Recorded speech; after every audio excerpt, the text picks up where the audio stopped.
Estamos ya en la tercera parte de nuestro estudio bíblico, o mejor dicho, de nuestro curso de hermenéutica, herramientas básicas para la exégesis bíblica. Si yo quiero preguntar, ¿quién estuvo en la primera parte? ¿Quién estuvo en la segunda parte? ¿Quién estuvo? Bueno, ya solo han sido dos, así que esta es la tercera. Bien, me confirma cabina, ok, ya tenemos transmisión, perfecto.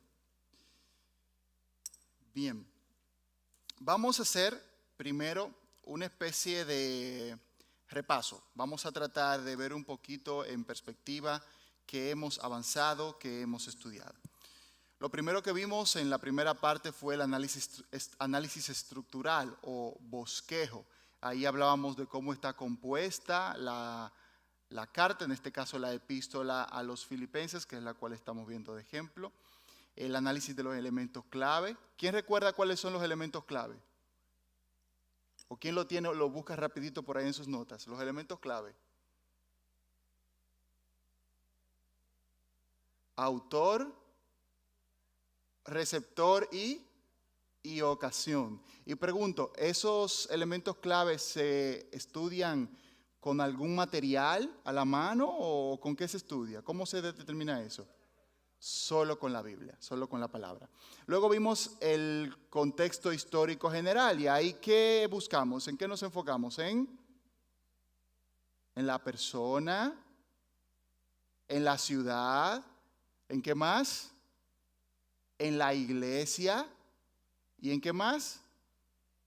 En las circunstancias que motivaron a la escritura de esa epístola en particular. Y aquí decíamos que se utiliza o no se utiliza algún recurso para esta parte. Sí, se utilizan recursos, también vimos la fecha y lugar de composición. Aquí se utilizan comentarios bíblicos, diccionarios bíblicos, etc. Luego vimos el cuarto punto que analizamos fue el análisis contextual básico. Y aquí nos enfocamos en determinar los límites del pasaje, que ya lo tenemos, es Filipenses 2, del 12 al 18. Vimos la posible amplitud del contexto, reconocimos los párrafos, identificamos o explicamos lo que son las digresiones o paréntesis que se hacen en el texto, determinamos provisionalmente el tema y ahí concluimos con esa parte. Luego, en la última sesión, nos enfocamos en el análisis contextual detallado y ahí lo que nos enfocamos fue en las palabras clave. ¿Quién recuerda esa última parte que fue muy práctica con la herramienta? Entonces, vamos a hacer una especie de repaso. Quisiera escuchar una persona que hizo su estudio del análisis contextual detallado, es decir, las palabras clave, las buscó en el interlineal que le compartimos o en un comentario, en un diccionario exegético. El análisis del texto que estamos analizando de Filipenses 2, del 12 al 18. Alguien que hizo esa parte y diga, bueno, yo analicé esta palabra y esto fue lo que anoté, esto fue lo que redacté. Una persona, quisiéramos escuchar que se anime, que haya hecho ese ejercicio. ¿Quién se anima? Una persona que haya hecho ese ejercicio de las palabras clave, que haya estudiado en el texto. Uno a la vez, por favor. ¿O lo hicieron y están tímidos o no lo hicieron? ¿Cómo fue? Vamos uno, por lo menos una persona. No tiene que ser muy detallado lo que haya hecho. Nos gustaría ver qué pasaje estudiaron.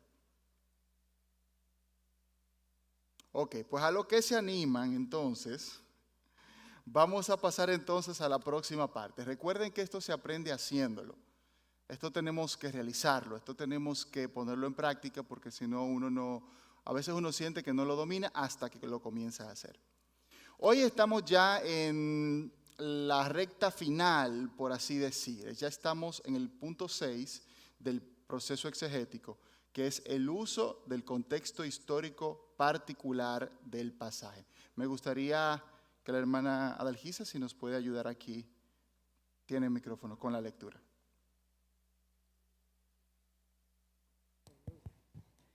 Esto consiste en reconocer ayudas de índole histórico, cultural, social, geográfico, etc., que el pasaje demanda para clarificar algún aspecto de este. Por ejemplo, una adecuada comprensión de Gálatas 4, del 1 al 7, exige investigar sobre las costumbres familiares judías o greco-romanas respecto del reconocimiento social de los herederos de las familias y el lugar de los esclavos en la educación de los hijos. Los diccionarios o enciclopedias bíblicas son muy útiles para esto. También los libros que tratan sobre las culturas y costumbres de los tiempos bíblicos serán de mucho provecho. Exacto. Básicamente, en el uso del contexto histórico particular, nos enfocamos en entender cuáles son los elementos históricos de ese pasaje específico que estamos analizando. Recuerden que en el análisis de los elementos clave, ahí vimos la persona, vimos el autor, vimos el receptor. Ahí entendimos lo macro, ahí entendimos la generalidad. Pero en esta parte tenemos que ver cuáles eran los elementos históricos de ese pasaje en particular. Por ejemplo, vamos a pensar en un ejemplo del Antiguo Testamento. Pensemos en el libro de Éxodo. El libro de Éxodo narra la salida del pueblo de Israel de Egipto, ¿verdad que sí? Pero también el peregrinaje en el desierto y hasta la llegada, casi la entrada a la tierra prometida. Pero eso es un periodo de aproximadamente 40 años. Entonces, una cosa es entender que Éxodo se dio en ese contexto de los 40 años, pero otra cosa es ver Éxodo, por ejemplo, capítulo 17, capítulo 18, donde se habla y se empieza a hablar de cuando Dios da la ley, los mandamientos. Entonces, cada pasaje de la Biblia tiene su contexto histórico particular. Entonces hay que entender, especialmente en esos libros que narran grandes periodos de tiempo, en qué momento de la historia se dio y cuáles eran esos elementos específicos.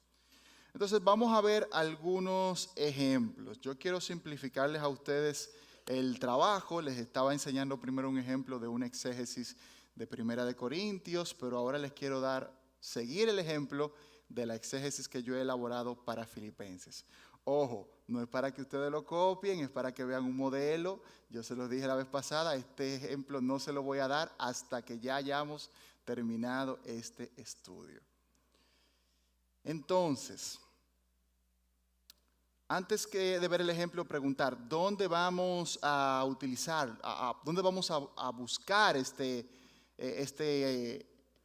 análisis del contexto histórico? ¿Qué recursos, diccionarios, comentarios, etcétera? Hay dos recursos que yo les recomiendo. Uno es el comentario del contexto cultural de la Biblia, el Nuevo Testamento, del autor Craig S. Skinner, y el comentario del Nuevo Testamento de William Hendrickson. Estos comentarios, ambos están en la carpeta que ya les he compartido. Son muy, muy buenos. Por ejemplo, el del contexto cultural es este. Esto es solamente un documento digital para que veamos. Si usted se va, por ejemplo, y avanza, aquí arriba le va a salir el libro. No se va a ver muy bien ahora, pero vamos a buscar a Filipenses. ¿Cuál es nuestro texto bíblico que estamos estudiando? Filipenses 2, del 12 al 18. Muy bien. Entonces aquí, solo para recordar que este recurso, este comentario, le va a traer una introducción, la paternidad literaria, circunstancias, estructura.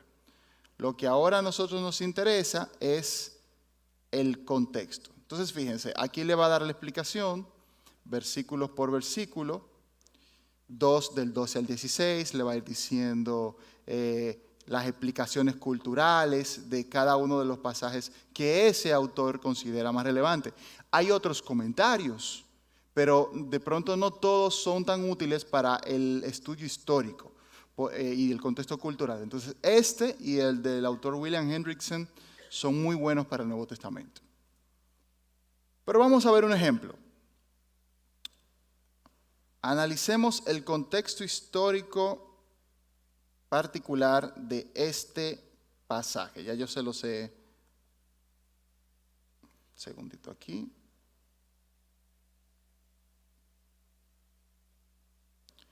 Ya yo se los tengo acá listos para que lo podamos analizar. Ok, vamos a leer acá, hermana Adalgisa.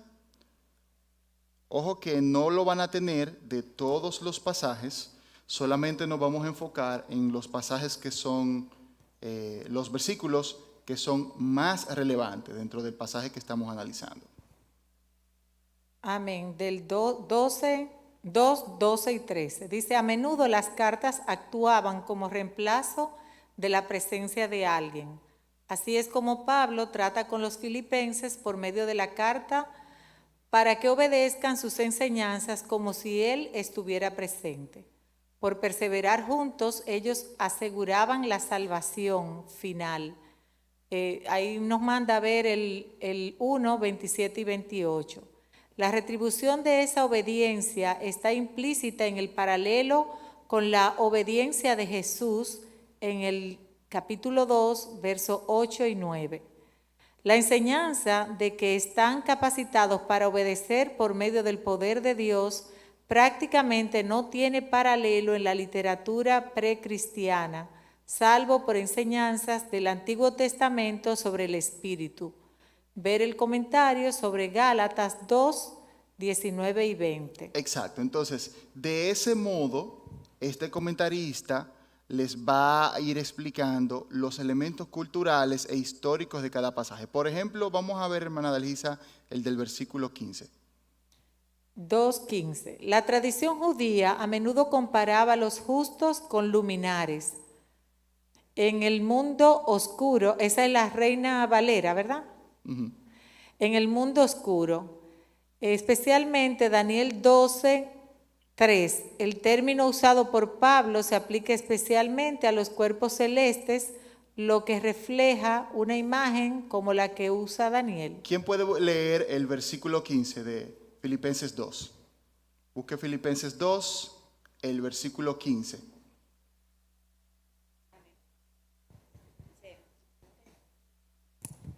Perdón. Para que seáis irreprensibles y sencillos, hijos de Dios sin mancha en medio de una generación maligna y perversa, en medio de la cual resplanderéis como luminares en el mundo. Exactamente. Eso es lo que nos está diciendo el comentarista, que esa idea de luminares en el mundo, ¿de dónde la toma el apóstol Pablo? Bueno, de la mentalidad judía, que ellos veían a los justos como luminares en el mundo, se comparaban como esas gentes que brillan por ser diferentes. Aunque también luego veremos que hay una referencia a lo que dijo el Señor Jesús, pero es un elemento de la mentalidad judía. Eso si nosotros no buscamos el comentario, si no buscamos la explicación cultural, nos vamos a perder de esos elementos. Porque hay muchas cosas en el texto bíblico que no la podemos descubrir a simple vista. ¿Hay alguna pregunta hasta aquí? Bueno, pues entonces, ¿alguien tiene ahí una Biblia de estudio que la trajo y que pueda ver en su Biblia de estudio o algún comentario bíblico, si por si acaso trajo, que dé alguna nota, explicación cultural, que explique algo de ese pasaje que estamos analizando? De Filipenses 2, del 12 al 18. Si trajo su Biblia de estudio y tiene algún comentario que entienda que pueda ser útil. ¿Sí? Aquí hay un micrófono.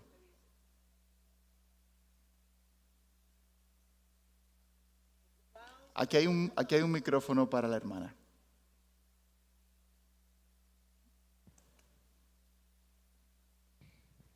Este comentario dice, ocupaos en vuestra salvación, ¿verdad? Es el 2.12. Los creyentes salvados por la gracia deben ocuparse en su salvación hasta el final. Si dejan de hacerlo, perderán la salvación recibida. No deben ocuparse en... No deben ocuparse en su salvación con simples esfuerzos humanos, sino mediante la gracia de Dios y el poder del Espíritu que reciben. En el comentario 2, para ocuparse en su salvación, el creyente debe resistir al pecado y seguir los deseos del Espíritu Santo que vive en él. Eso comprende un esfuerzo constante a fin de usar cada medio que Dios ha provisto para derrotar el mal y revelar la vida de Cristo. Ok, vamos a hacer una pausa. ¿Qué Biblia es esa? Esta es la Biblia de estudio de la vida plena. Excelente, muy buena Biblia, yo la tengo también. Qué bueno que le tomó esa para que veamos el ejemplo. Si ustedes escucharon el comentario, ese fue un comentario devocional, un comentario de teología práctica, es decir, de la aplicación de ese texto. Pero no fue un comentario de la explicación del trasfondo del texto. ¿Sí se fijaron? Explicó cómo se debe vivir, que ciertamente está muy correcto. Pero por eso tenemos que ampliar los tipos de recursos que utilizamos. Porque como veíamos de ejemplo, y vimos el ejemplo del versículo 15, en la Biblia siempre hay elementos de trasfondo cultural que son relevantes. ¿Algo, hermana Dalgisa? Y yo tengo la Biblia Thompson y tiene un pequeño comentario de cada pasaje. Y aquí dice que en Filipenses 2, sobre todo del 12 al 16, manda a cooperar con Dios, ocupándonos de nuestra salvación personal y a vivir como hijos irreprensibles suyos en un mundo de maldad. O sea, ese es el resumen que da Thompson de este pasaje.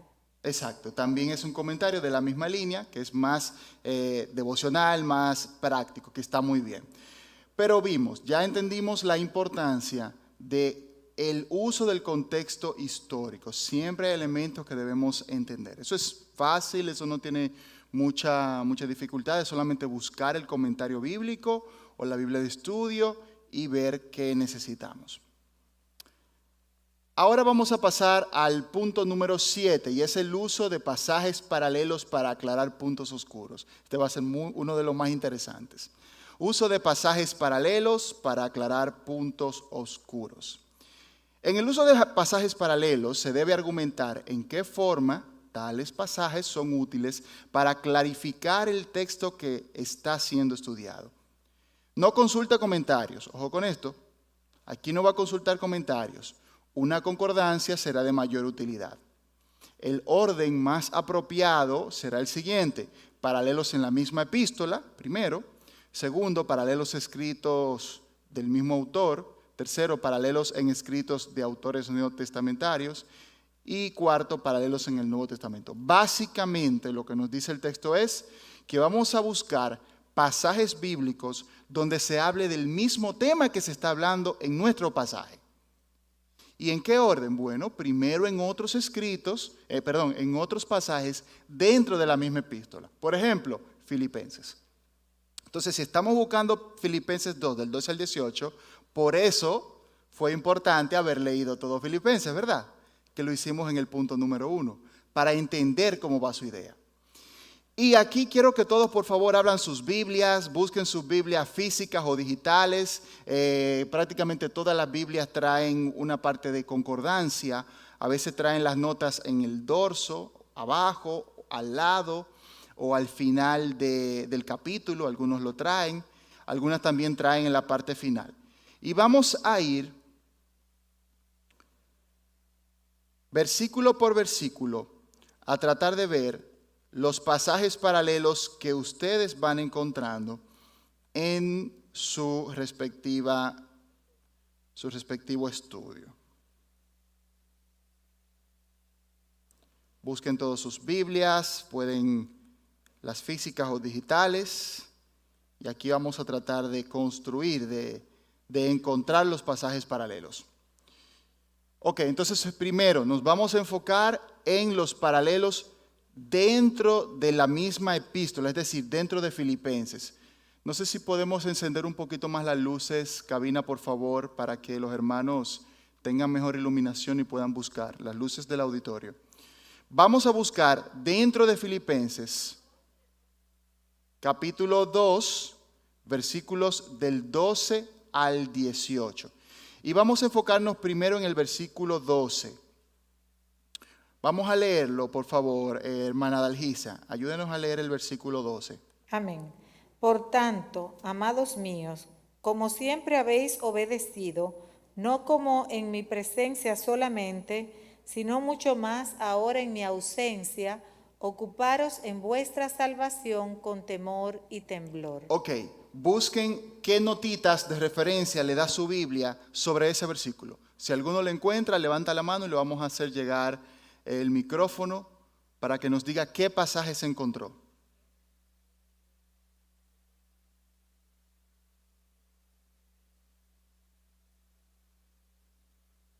Primero estamos en el versículo 12, solo el versículo 12. Luego iremos al 13 y a los demás.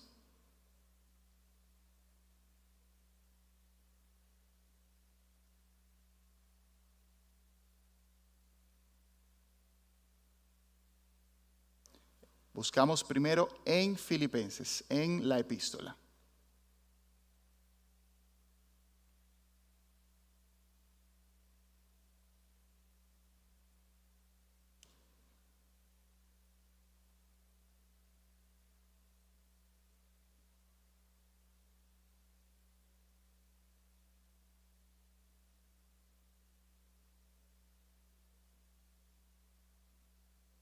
¿Algún versículo en particular que le dé de referencia a su Biblia?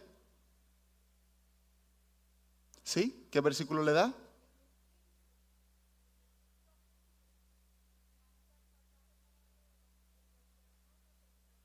Ok, pero recuerden el orden. Otra vez las luces, por favor, ahora la apagamos un poquito más. Recuerden, estamos primero en el versículo 12. Estamos viendo el versículo 12 y buscando los paralelos dentro de Filipenses. Entonces, los que sean de otros libros, lo vamos a guardar para la próxima parte. Dentro de Filipenses, del versículo 12. No han encontrado. Nadie encontró ninguno todavía. Ok, entonces yo le voy a buscar uno. No todas las Biblias traen una concordancia tan amplia. Por eso es útil tener una concordancia bíblica. Las Biblias de estudio generalmente sí la traen. En la parte final de su Biblia trae la concordancia temática o concordancia por versículos. Usted busca en la concordancia y le va a aparecer todos los versículos que hablan de eso. Vamos a buscarle uno acá. Ok. Los paralelos que yo encontré dentro de Filipenses están, respecto al versículo 12, están en Filipenses 1, del 3 al 5. Hermana Dalgisa, si puede leerlo. Vamos primero a leer el versículo 12 otra vez. Léalo para que lo tengamos refrescado. 2:12. Por tanto, amados míos, como siempre habéis obedecido, no como en mi presencia solamente, sino mucho más ahora, en mi ausencia, ocuparos en vuestra salvación con temor y temblor. Entonces, 1, del 3 al 5, doy gracias a mi Dios siempre que me acuerdo de vosotros, siempre en todas mis oraciones, rogando con gozo por todos vosotros. ¿El 5 también? El 5. Por vuestra comunión en el Evangelio desde el primer día hasta ahora. Y también, lo tenemos ahí en pantalla, Filipenses 4:15. Y sabéis también vosotros, oh Filipenses, que al principio de la predicación del Evangelio, cuando partí de Macedonia, ninguna iglesia participó conmigo en razón de dar y recibir, sino vosotros solos. ¿Por qué esto es importante, hermanos? Fijémonos. El apóstol Pablo lo que está diciendo es que los filipenses, él está recordando cómo los filipenses se comportaban constantemente. Él dice, por tanto, amados míos, como siempre habéis obedecido, no como en mi presencia solamente, sino mucho más ahora en mi ausencia. Entonces, en esos versículos, en el 1, 3 y 5 y 4, 15, él habla cómo fue su comportamiento. Él explica. En el 2:12, él dice, ustedes se comportaron bien, pero aquí él está diciendo cómo fue. Él dice que ellos fueron los únicos que le apoyaron económicamente. Él dice que siempre estuvieron presentes para apoyarle. Y les pregunto, ¿esto es importante? Por supuesto, porque el mismo texto nos está explicando cómo era la relación de los filipenses con el apóstol Pablo. Entonces, cuando estamos haciendo nuestro estudio exegético, tenemos que tratar de armar el rompecabezas de todo lo que se dice. Ok, eso fue paralelos dentro de la misma epístola. Aquí no hay tantos, por eso vamos a saltar. Vamos a buscar paralelos dentro de escritos del mismo autor. Aquí yo tengo del versículo 13, pero si alguno en su Biblia tiene ahí, busque el versículo 13, las notas de referencia. Si encontró algún paralelo del versículo 13, lo puede decir, que también nos gustaría verlo. Del versículo 13, ¿algún paralelo, alguna referencia? Ok, vamos a leer otra vez el versículo 13, hermana Dalgisa, de la cita que estamos estudiando. Porque Dios es el que en vosotros produce así el querer como el hacer por su buena voluntad. Qué importante pasaje. Ese es uno de los pasajes que más citamos, ¿verdad que sí? Ok, ahora vamos a ver cuál es la cosmovisión paulina, es decir, el pensamiento de Pablo sobre eso de que Dios es el que produce el querer como el hacer. Vamos a ver qué dice Pablo en otras epístolas. Y ahí tenemos 3 pasajes. Tenemos a Romanos, 2 de Romanos y 1 de 2 de Corintios. Si podemos leerlo, por favor. Romanos 12:3. Digo pues, por la gracia que me es dada, a cada cual que está entre vosotros, que no tenga más alto concepto de sí que el que debe tener, sino que piense de sí con cordura, conforme a la medida de fe que Dios repartió a cada uno. Y vamos a ver también Romanos 15:10. Pero por la gracia de Dios soy lo que soy, y su gracia no ha sido en vano para conmigo. Antes he trabajado más que todos ellos, pero no yo, sino la gracia de Dios conmigo. Y 2 Corintios 3:5. No seamos competentes por nosotros mismos para pensar algo como de nosotros mismos, sino que nuestra competencia proviene de Dios.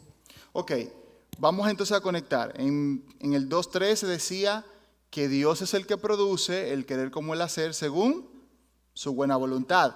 Vamos a enfocarnos en el Romanos 12:3. Nos dice, por la gracia que me es dada a cada cual que esté entre vosotros, que no tenga más alto concepto de sí que el que debe tener, sino que piense de sí con cordura conforme a la medida de fe que Dios repartió. Entonces, ¿qué vemos? Dios reparte un concepto, Dios da ¿cómo es este término? El valor propio, ayúdenme, ¿cuál es ese término?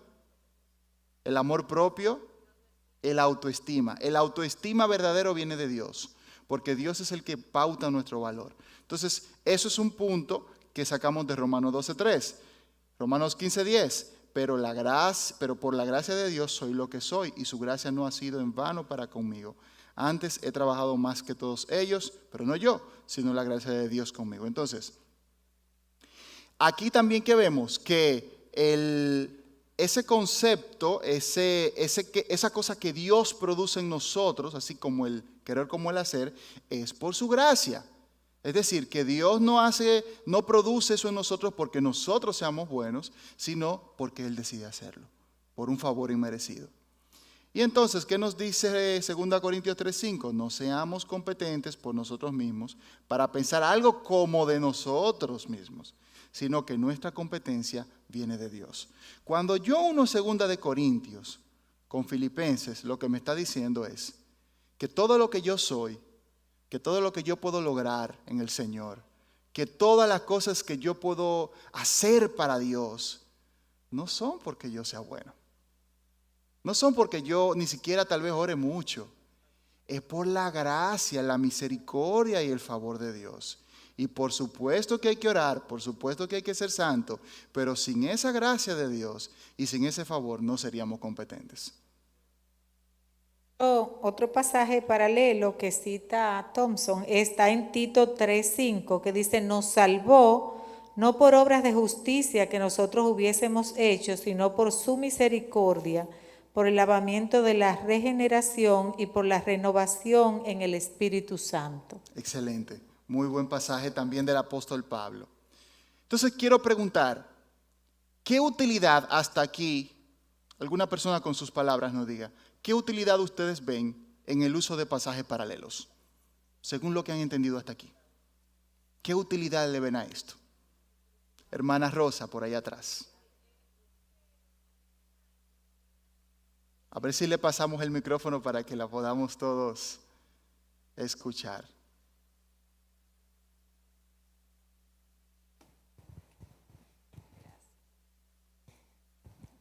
Nos ayuda a entender, primero, la idea que probablemente está también en la misma carta, que quiere dar el autor que quiere comunicar el autor. Esa es en cuanto a las que están en la misma carta. Pero los que están en otros pasajes y los que están en otros libros de la Biblia, probablemente del mismo autor, también nos ayudan a ver el hilo de idea del autor, su doctrina. Y definitivamente los que están lejos en otros libros, incluso en otro testamento, nos ayuda a ver la hilaridad de la doctrina de Dios. ¿Por qué? Porque la Biblia, como sabemos, no se contradice. Y si nosotros estamos viendo algo en el Nuevo Testamento, muy probablemente también esté en el Antiguo Testamento. Y si estamos viendo definitivamente algo en el Antiguo Testamento, también probablemente lo vamos a ver como una respuesta o como una seguridad de que eso es así en el Nuevo Testamento. O sea que definitivamente la concordancia es importante. ¿Hay alguien más que tenga algún aporte sobre esto? ¿Qué utilidad, qué valor le ve? Ok. Sí, por aquí. A ver si Emanuel nos ayuda.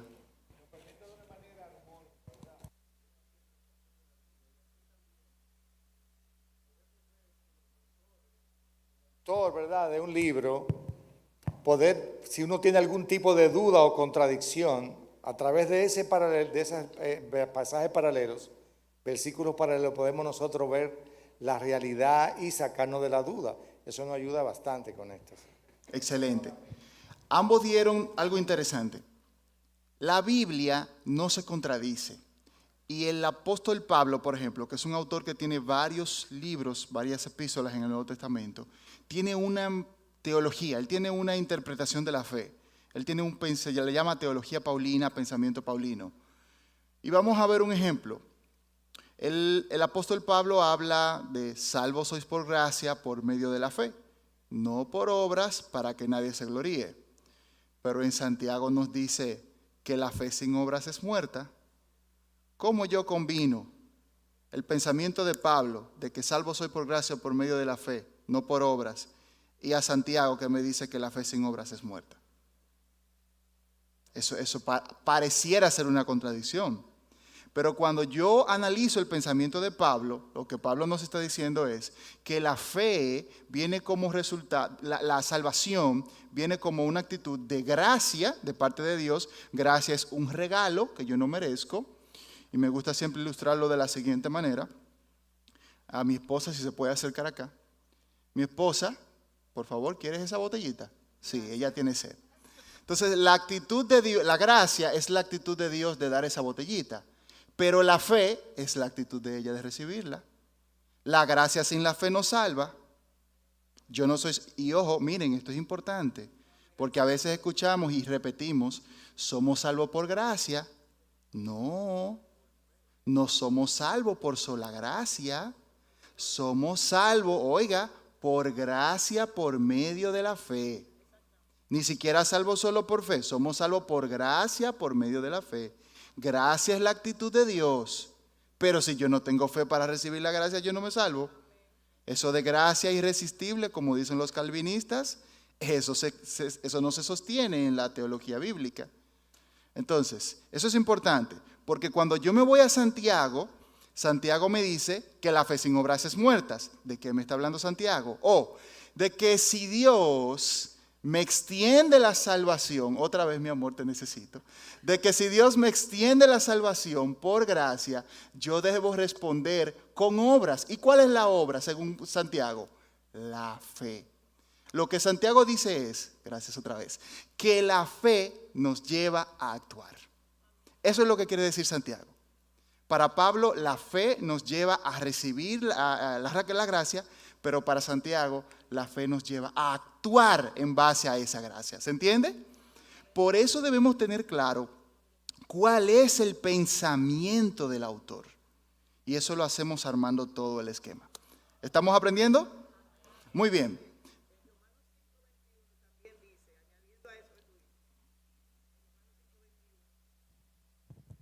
En Romanos 5:21, ¿verdad? Dice que la gracia reina en nosotros por la justicia que viene mediante la fe que somos justificados.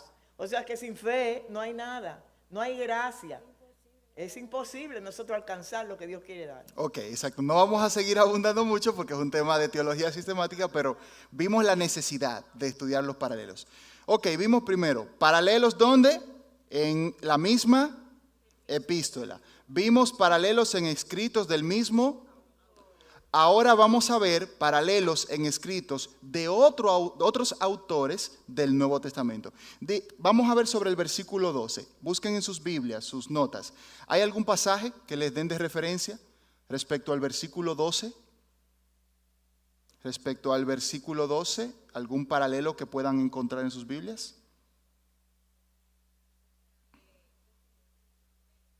Sí, de Filipenses 2:12, que hable algún paralelo, ya no de un escrito de Pablo, sino de otros autores del Nuevo Testamento. Sea un evangelio, sea Pedro, sea Juan, etc.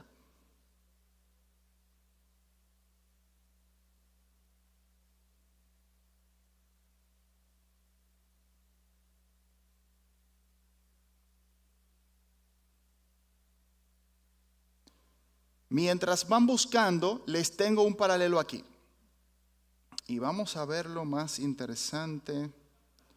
Vamos a buscarlo del versículo 15. Enfóquense en el versículo 15 de Filipenses 2. Busquen si ahí hay algún paralelo que les dé sus Biblias, del versículo 15. ¿Encontró uno? Sí, guarde ahí Deuteronomio, pero estamos primero en el resto del Nuevo Testamento. Evangelios, Pedro, Santiago, Juan, etc. Del versículo 15.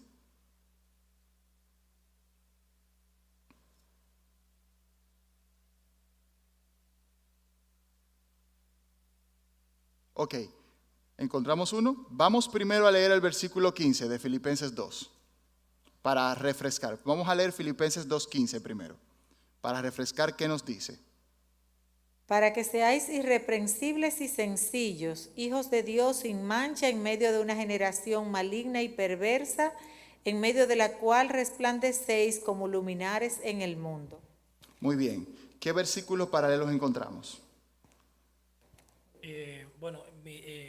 Viendo la Biblia de la hermana Gladys, había un verso que se encuentra en Hechos 2:40 y dice: y con otras muchas palabras testificaban y les exhortaba diciendo: sed salvos de esta perversa generación. Ok, qué interesante. Usa la palabra generación y parece que la conecta en la parte que dice sin mancha, en medio de una generación maligna y perversa. Es decir, en medio de esa generación maligna y perversa, ustedes son diferentes. Entonces tiene mucha conexión. ¿Algún otro pasaje del Nuevo Testamento que hayan encontrado? Ok, yo les tengo uno. Mateo 5 del 14 al 16. Si la hermana Adalgisa nos lo puede leer. Palabras del Señor Jesucristo. Vosotros sois la luz del mundo. Una ciudad asentada sobre un monte no se puede esconder. Ni se enciende una luz y se pone debajo de un almud, sino sobre el candelero, y alumbra a todos los que están en casa. Así alumbre vuestra luz delante de los hombres, para que vean vuestras buenas obras y glorifiquen a vuestro Padre que está en los cielos. Les pregunto, ¿ustedes ven conexión en ese versículo 15 de Filipenses para que brillen como luminares en el mundo? ¿Y eso que dijo Jesús? ¿Se ve conexión? Por supuesto que sí. ¿Qué está haciendo el apóstol Pablo? Está trabajando, está desarrollando teología sobre lo que enseñó Jesús.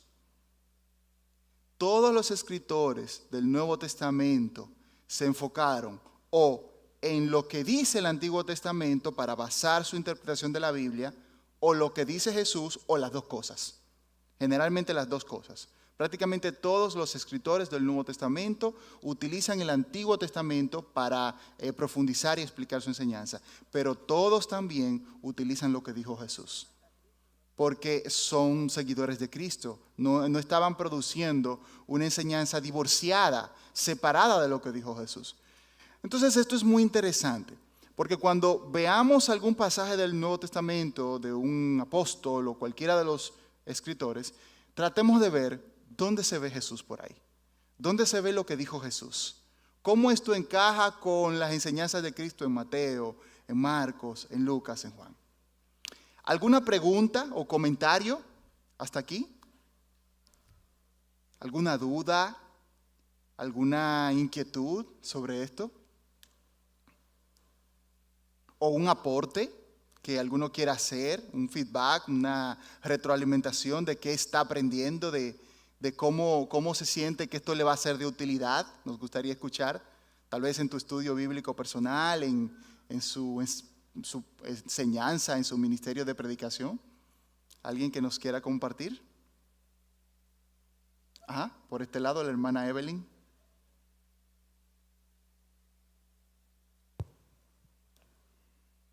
Sí, buenas noches.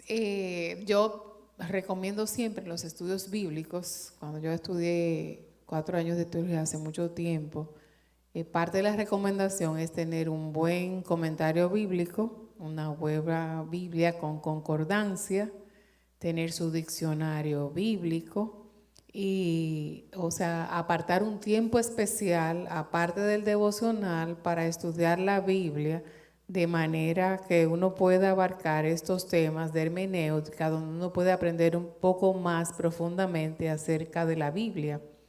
Y quería también resaltar un poquito el tema de los estudios paralelos.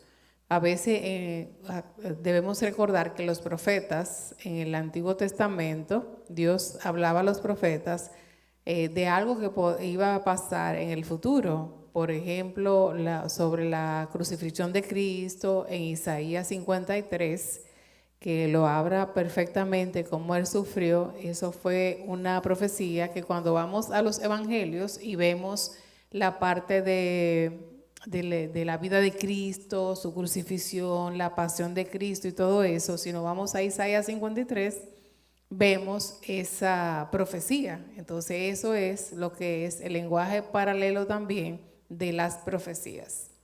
Excelente, muy bien. ¿Alguien más? ¿Un aporte de la utilidad de este estudio que está viendo para su vida devocional, su vida y ministerio de enseñanza también?